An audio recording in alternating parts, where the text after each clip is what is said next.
Greetings!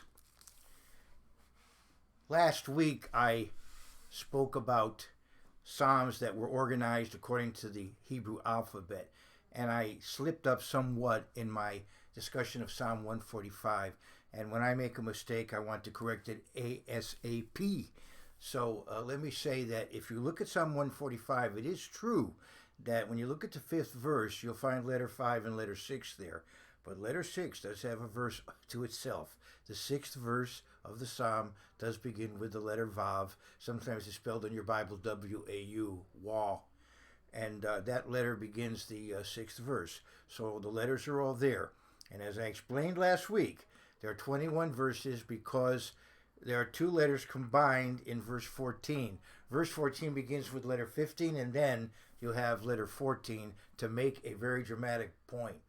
Now, it's true, there is an ancient version of this psalm that has been discovered that does have a verse for the 14th letter, but that is not the standard version of the psalm that has been passed down to us over the centuries by the Hebrew-speaking community. That is what you have translated in your, let's say, more conservative translations that maybe many of you use. A more liberal translation may add that other verse, but probably with a footnote to explain, where they got it from. So anyway, I hope that I have, said enough on that. So Psalm 145, as far as I understand it, according to the Masorah, the tradition, has 21 verses, but that is because when you get to verse 14, you have letter 15 and then letter 14 to make a very dramatic point, which is also brought out in the next psalm too. It reinforces the point in Psalm 146. Now, I've teased you because I'm talking about all this material and not being very detailed, because you can go back, if you haven't seen the talk last week, go back and see it. This week I'm getting into a very different subject. The subject this week is a theocracy divides. A theocracy divides. I'm talking today about a crisis that occurred in the history of God's church, in the history of the people of Israel, who were God's church in what we can call Old Testament times. When I was very young, I was involved directly in biblical archaeology. I spent time at the southwestern corner of the Temple Mount digging. I used to tell my English students, I taught English as a second language. I used to tell my English students, you've heard of Indiana Jones? I was Indiana Mark. But I told them I didn't become famous as an archaeologist, so I had to wind up teaching English. But it's a good thing that I didn't go into archaeology as a career, because what's the definition of an archaeologist? Someone whose career lies in ruins. Thought you'd enjoy that, but if you didn't, let's go on with the talk. In Matthew 19 and verse 29, let's go to verse 27, actually, is where I want to go. Matthew 19:27, Peter, who tended to be outspoken. Then Peter answered and said to Jesus, "See, we have left all and followed you. What therefore shall we have?" So Jesus said to them, "Assuredly I say to you, that in the regeneration, when the Son of Man sits on the throne of his glory, you who have followed me will also sit on 12 thrones, judging the 12 tribes of Israel." The Bible prophesies a reunion of all the 12 tribes. You can read about it in the book of Ezekiel.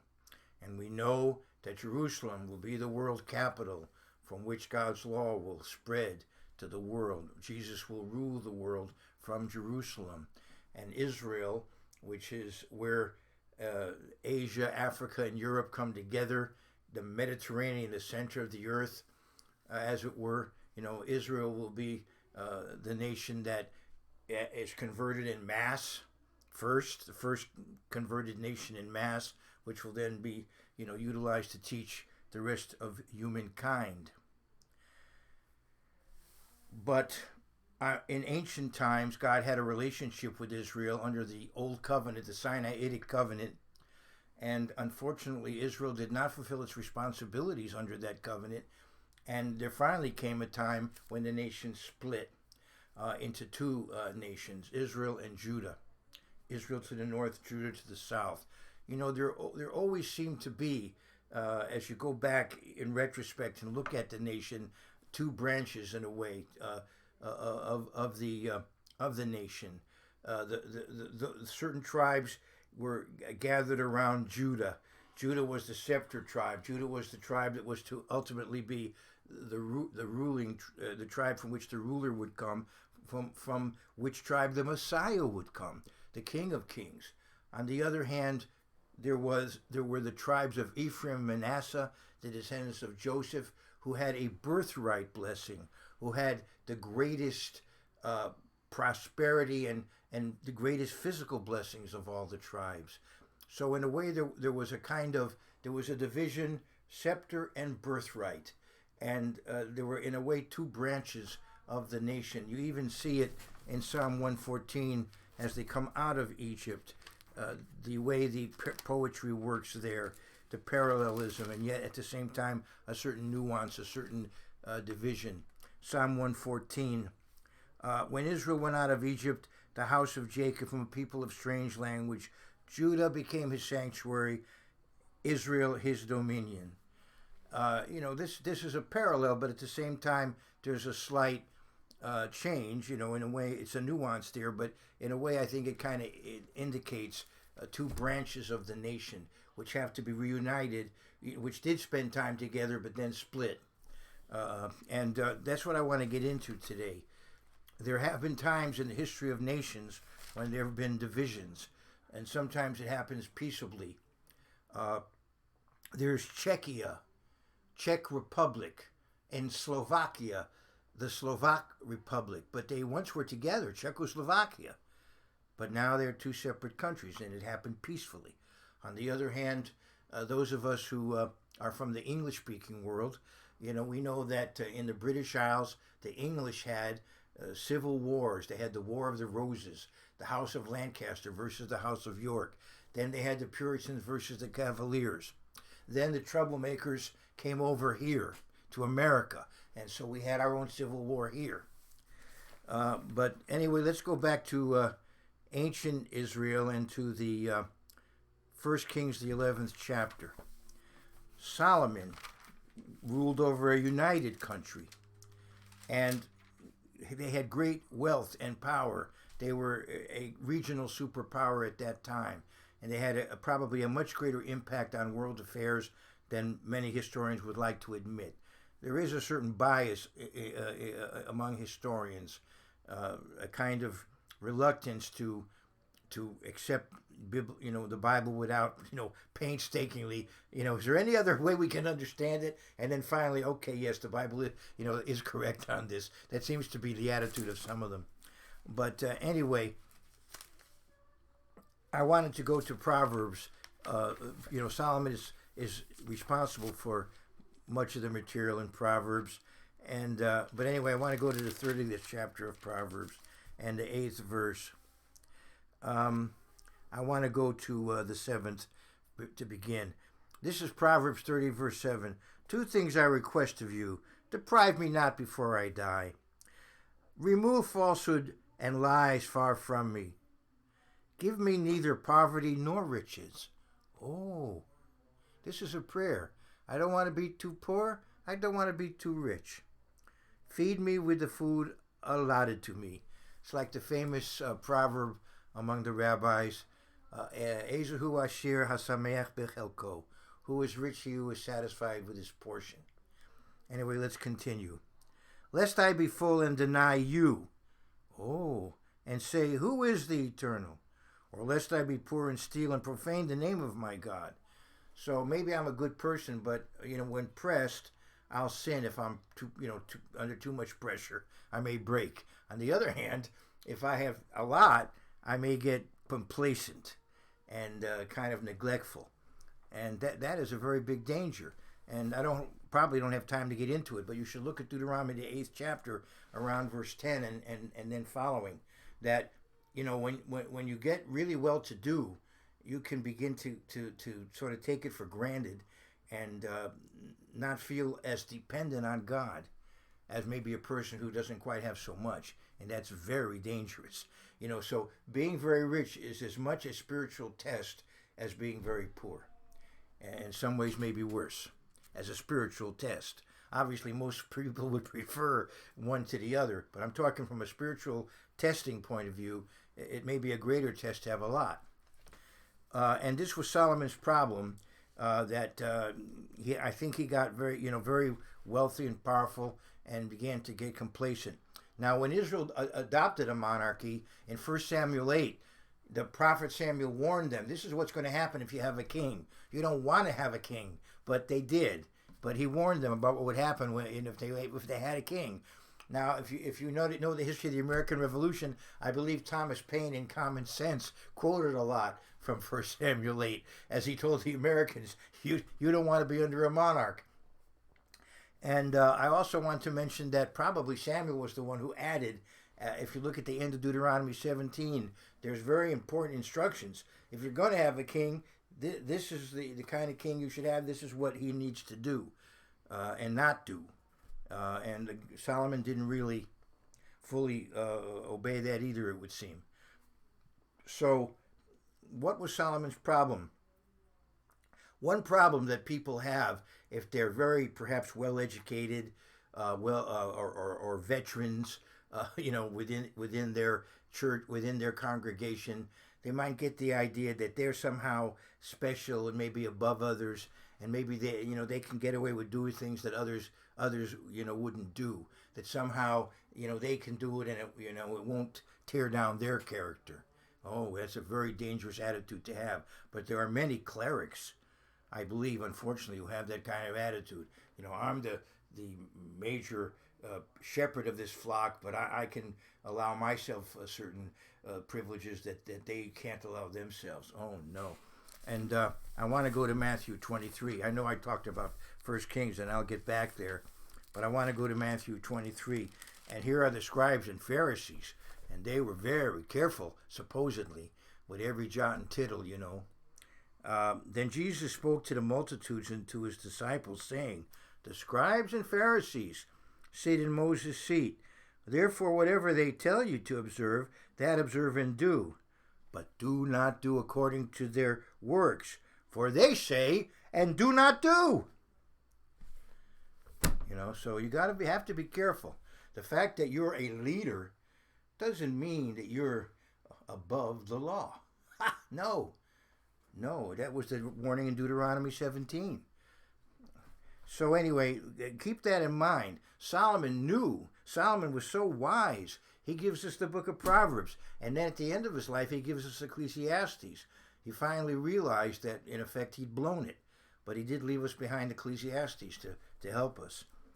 But anyway, so let's look at 1 Kings 11. I've already talked a lot about Solomon, so I won't get specific. You can read the verses. He was polygamous to an excessive degree, even for that age, and that was a negative. And his wives led him astray, led him into paganism, when those religious rituals of that day had a lot of negative things associated with them and produced a lot of negative results. Pagan religions had a lot of baggage along with them, that you can study into in the Bible and in history. So unfortunately, Solomon corrupted the nation by getting involved with these pagan wives and their various gods and goddesses. And you can read about it, and I'm going to go to verse 9. So the Eternal became angry with Solomon because his heart had turned from the eternal God of Israel, who had appeared to him twice and had commanded him concerning this thing, that he should not go after other gods, but he did not keep what the Eternal had commanded. So as I said, he knew so well what to do and what not to do, but unfortunately didn't follow through. But he did leave us Proverbs, he did leave us Ecclesiastes, so we can be grateful. But unfortunately, because of he had made so many mistakes, or not just mistakes, sins. Therefore, the kingdom was going to be taken from him, but God wasn't going to take it from the family of David, so he was going to divide the kingdom, and most of the tribes would go to somebody else rather than Solomon's son. And well, here, let me just read what he says. Verse 11. This is 11:11 of 1 Kings. Therefore the Eternal said to Solomon, because you have done this, and have not kept my covenant and my statutes which I have commanded you, I will surely tear the kingdom away from you and give it to your servant. Nevertheless, I will not do it in your days for the sake of your father David. I will tear it out of the hand of your son. However, I will not tear away the whole kingdom. I will give one tribe to your son for the sake of my servant David and for the sake of Jerusalem, which I have chosen. Jerusalem was where the temple was and where it was going to be, and where the capital of the world will be eventually, where the Messiah will rule, the Messiah descendant of David. So the tribe of Judah remains under the Davidic monarchy. And also the way it worked out, Benjamin for this period also generally remained in the kingdom of Judah. So let's go a little bit farther down to towards the end of chapter 11, verse 26, 11:26. Now let me just mention, I had a great teacher. He's not alive anymore, but he was a brilliant scholar, and he was a kind of father figure to me. And he felt that one reason God divided the kingdom was because Judah to the south on its own would somehow preserve its identity as Israel, as the people of the covenant.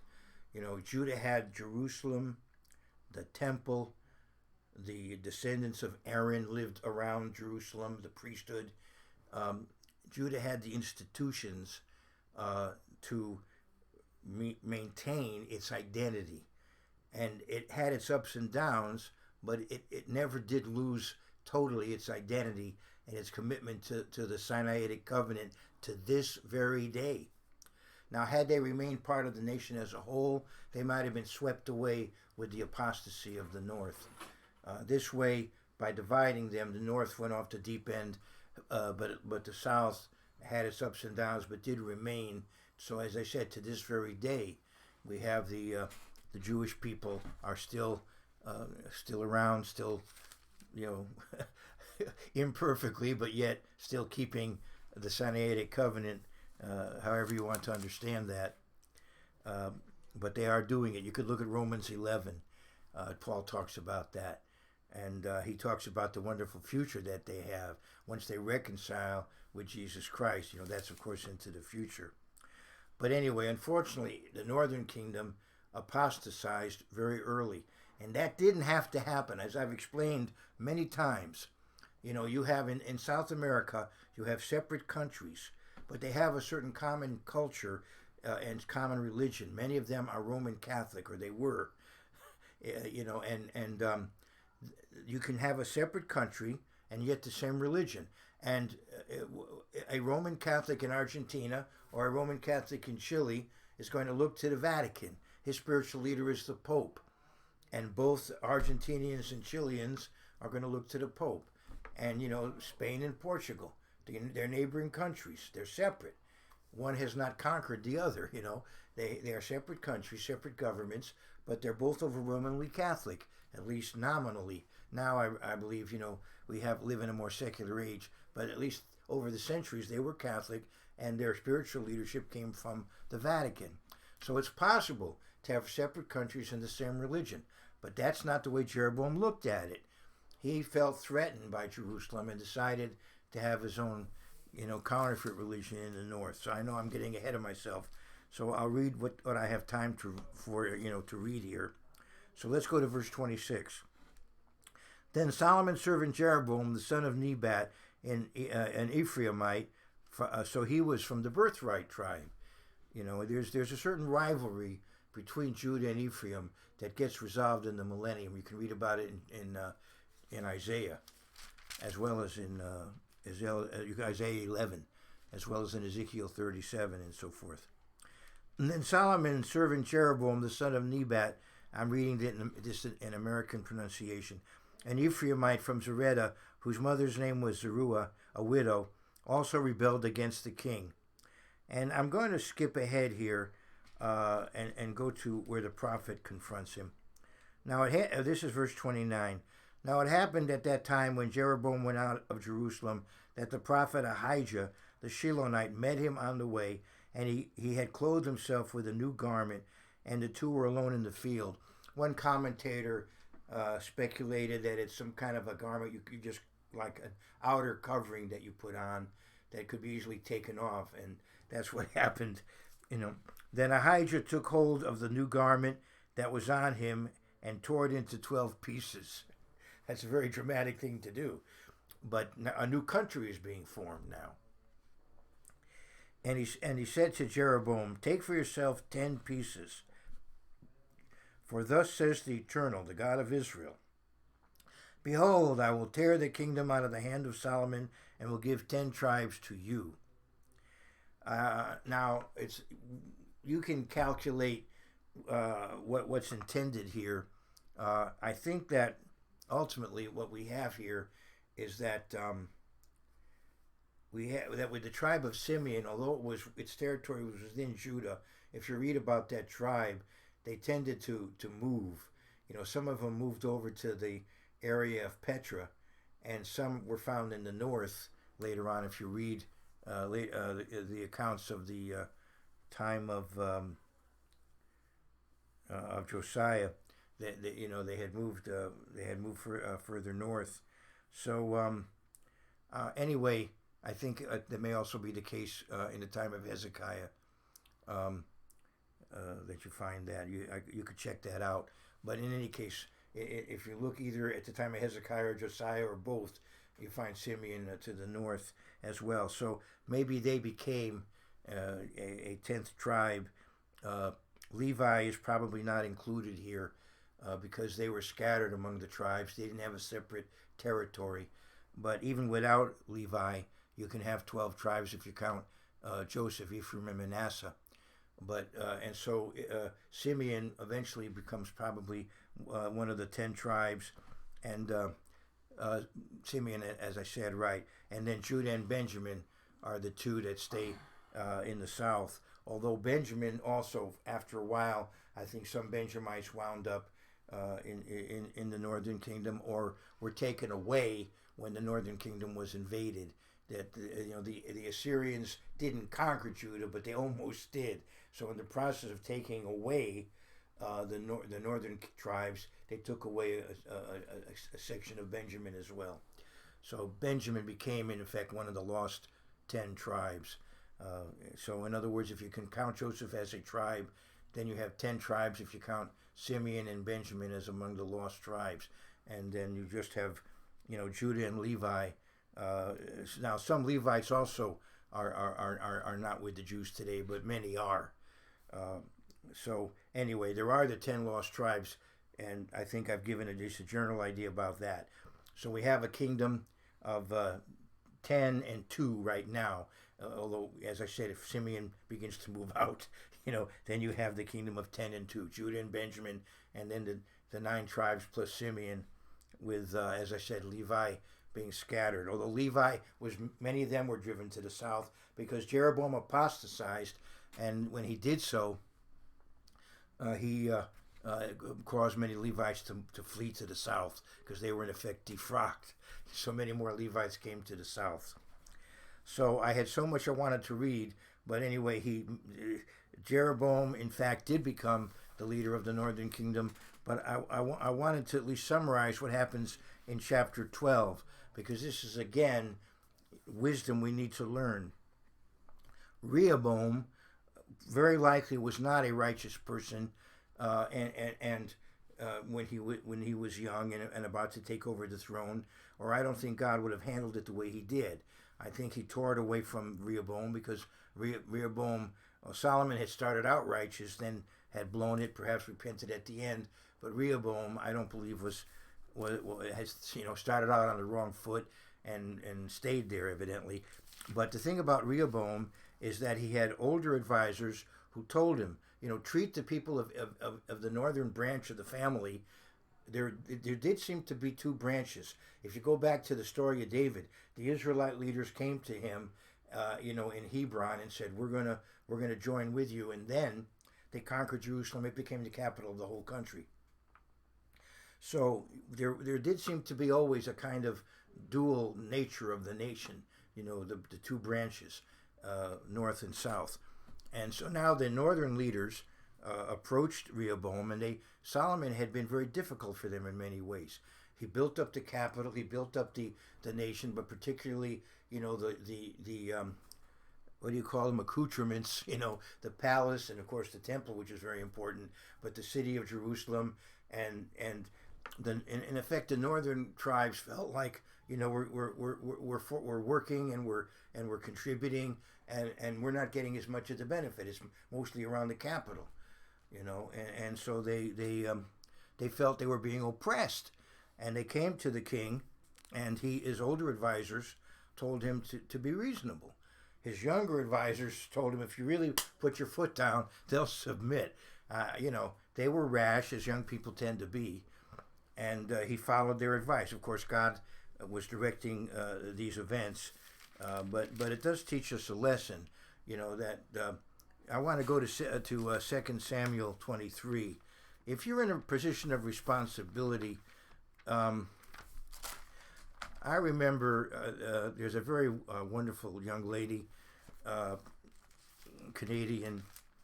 She now lives in Florida with her husband, but she worked for me as a faculty 8 years ago, and she was a very talented young lady and a very zealous young lady, and really a stickler to do the right thing. And she said one thing she said she learned from me was mercy. So I'm glad I taught her that, because if she learned that from me at that young an age, I'm sure it has been a benefit to her, because she's now a professional counselor. So I'm glad that she worked for me and got that message at that point. But we need to be respectful of the fact that when we're in an office of responsibility, it's in order to be a servant of others. We're given authority to benefit others, not for our own narcissistic aggrandizement, but to serve others. And it says in 2 Samuel 23, this is David speaking now, the God of Israel said, the Rock of Israel spoke to me, he who rules over men must be just, ruling in the fear of God. And that's the way it is. If you have a position of responsibility, realize you're accountable not only to your superiors, but ultimately to the superior of all superiors. We're all accountable. So anyway, to go back, I'm going to go now to 1 Chronicles, or 2 Chronicles, the 10th chapter, and there it discusses how it's found also in 1 Kings 12, but I want to go to 2 Chronicles so you'll know that I have reason to do it. But one good reason is so that it's also there. And so he decided he was going to be really strict and really tough, and he really laid it on thick, you could say. And so verse 16 of 2 Chronicles 10. Now when all Israel saw that the king did not listen to them, the people answered the king, saying, what share have we in David? Which is too bad, because at one time they would have had a respect for the family of David. What share, although it's true, there was even a civil war in David's lifetime, but it was a son of his, Absalom. So it was the same family, and unfortunately his son turned against him, but those who supported him were still supporting the Davidic line. Anyway, so now when all Israel saw that the king did not listen to them, the people answered the king, saying, what share have we in David? And we have no inheritance in the son of Jesse. Every man to your tents, O Israel. Now see to your own house, O David. So Israel departed to their tents. And I want to go to verse 19. Well, maybe I'll read a little more, because one of the problems that you have with the people of Israel is, I guess Americans can appreciate this, no taxation without representation. I guess, I got myself in trouble with one of my professors, I think, because I wrote, among other things, I said, our forefathers protested about taxation without representation. They should have seen taxation with representation. I don't think my professor liked that very much. But anyway, verse 17, but Rehoboam reigned over the children of Israel who dwell in the cities of Judah. And as I said, Benjamin, in a very positive move, remained with the family of David and remained, with the southern kingdom. In a way you could say is to their credit. Jeremiah was from a priestly city. He was a priest, but within the territory of Benjamin. Anyway, verse 18. Then King Rehoboam sent Hadoram, who was in charge of revenue, but the children of Israel stoned him with stones, and he died. Oh, no. Therefore, King Rehoboam, that's not a light matter. When you kill somebody, he's just out trying to collect revenue, and you kill him. But that shows the split now is, complete. Therefore, King Rehoboam mounted his chariot in haste to flee to Jerusalem. He didn't want to be the next victim, because he had met them in their territory, in Shechem, in Shechem, where the modern city of Nablus is. He had met them in Israelitish territory, so now he fled south to Judah. Get out of there because they're hostile. And now verse 19. So Israel has been in rebellion against the house of David to this day. So the author of 2 Chronicles mentions that all the way to the time of the end of the Old Testament, perhaps this is, Ezra, Nehemiah, during that generation that this book is completed. And up to that point, the tribes had not been reunited. Israel remained the lost tribes because they've been conquered by Assyria and removed pretty much from the land, the bulk of them. And the tribes had migrated. People didn't exactly know where, pardon me, or at least they, over the centuries, began to lose track of where they were.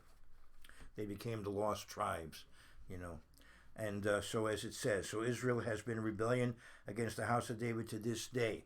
But we know from the Bible that ultimately the identity of these tribes will be revealed, that they are going to be reunited with Judah, and that the 12 apostles will be ruling over the 12 tribes, and David, resurrected King David, will be ruling over Israel, and over David will be his descendant, who is also God, the Logos, the Word, the Son of God, Jesus Christ, will rule over David, who will rule over the apostles, who will rule over Israel, and of course, Jesus Christ will be ruling over the whole world.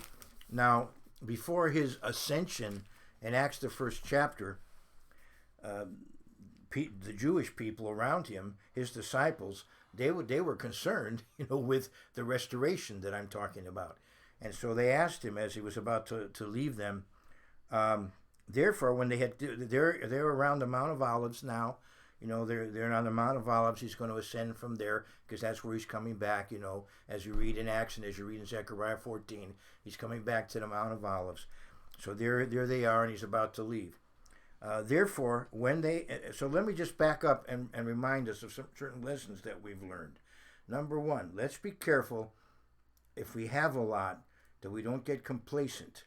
And let us be careful if we feel ourselves to be very, well-versed and veterans at God's way of life, that we think that somehow gives us license to do what others shouldn't do. No. Let's be careful and not fall into that trap. And thirdly, if we exercise responsibility, let's look at it as an opportunity to serve. Okay, I hope that those points I've gotten across. And now I want to go to Acts 1:6. And I know there's a lot more verses I could quote and a lot more I could say, but I'm trying to keep these talks within a certain limited period of time. Therefore, Acts 1:6, therefore, when they had come together, they asked him, saying, Lord, will you at this time restore the kingdom to Israel? This is back in 31 AD. It still hasn't happened, but it will. But it hasn't yet. Verse 7. And he said to them, it is not for you, hear this? It is not for you to know. These are the apostles and the other disciples. It is not for you to know times or seasons which the Father has put in his own authority. But you shall receive power when the Holy Spirit has come upon you, and you shall be witnesses to me in Jerusalem and in all Judea and Samaria and to the end of the earth. So, the divided theocracy of Israel, which became the political nations of Israel and Judah, are yet to be reunited and restored. Jesus Christ is yet to return and refresh this world and bring it back to a state of like the Garden of Eden, assisted by the resurrected saints. That time has not yet happened. It's our responsibility in the meantime to preach the good news of the kingdom of God. All the best to you and yours.